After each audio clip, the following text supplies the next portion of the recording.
Middle east एक बार फिर युद्ध के मुहाने पर खड़ा है। अमेरिकी राष्ट्रपति डोनाल्ड ट्रंप की धमकी के जवाब में ईरान ने ऐसा दावा किया जिसने पूरी दुनिया की नींद उड़ा दी। ईरान ने कहा कि हमारे पास 1000 ड्रोन तैयार हैं जो जमीन से भी हमला कर सकते हैं और समंदर से भी।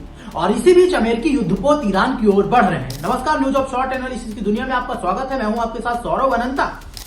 अमेरिका की सैन्य धमकी के बीच ईरान ने अपनी ताकत का खुला ऐलान कर दिया है। ईरानी सेना का दावा है कि उसने 1000 से ज्यादा ड्रोन तैयार कर लिए हैं। ये ड्रोन खास इसलिए हैं क्योंकि इन्हें जमीन से भी लॉन्च किया जा सकता है और समंदर से भी। ईरान के मुताबिक अगर अमेरिका ने हमला किया तो यही ड्रोन और मिसाइलें उसकी सबसे बड़ी ढाल बनेगी।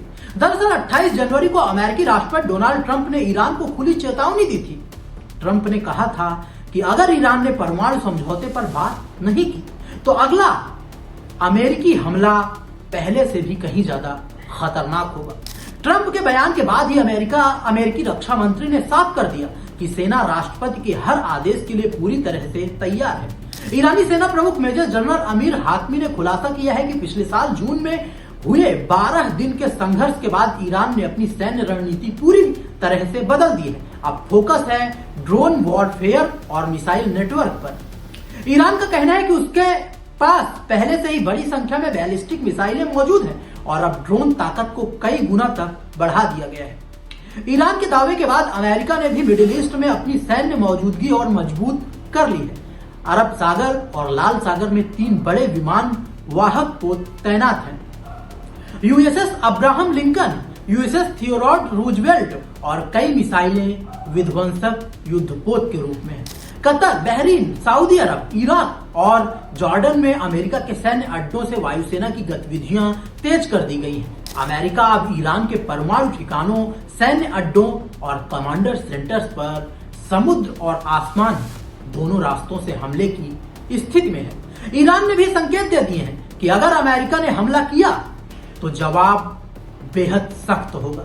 ईरान ने कहा है कि जून 2025 की तरह वह कतर में मौजूद अमेरिकी ठिकानों और इजराइल पर ड्रोन और मिसाइल हमले कर सकता है।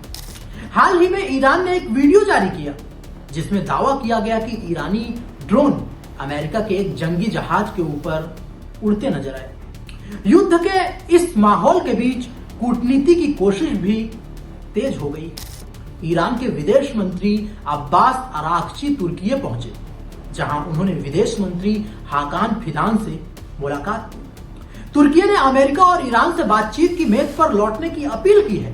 तुर्की का कहना है कि सबसे पहले परमाणु मुद्दे पर बात हो, सभी विवाद एक साथ न उठाए जाए। और तलब है कि डोनाल्ड ट्रंप अपने पहले कार्यकाल में ईरान के खिलाफ बेहद आक्रामक रहे। 2018 में ट्रंप ने 2015 के परमाणु समझौते JCPOA से अमेरिका को बाहर कर लिया था।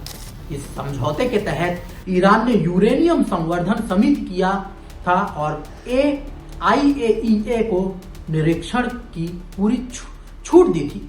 लेकिन ट्रंप के बाहर निकलने पर अगर ट्रंप जब बाहर निकले तो तनाव फिर चरम पर पहुंच गया। अब सवाल यही है, क्या ये सिर्फ चेतावनियों का खेल है या फिर मिडिल ईस्ट एक नई जंग की ओर बढ़ रहा है। अमेरिका और ईरान दोनों पीछे हटने को तैयार नहीं दिखते और ऐसे में पूरी दुनिया की नजरें इस टकराव पर टिकी हुई हैं। क्या अमेरिका और ईरान के बीच अब जंग तय है? नमस्कार।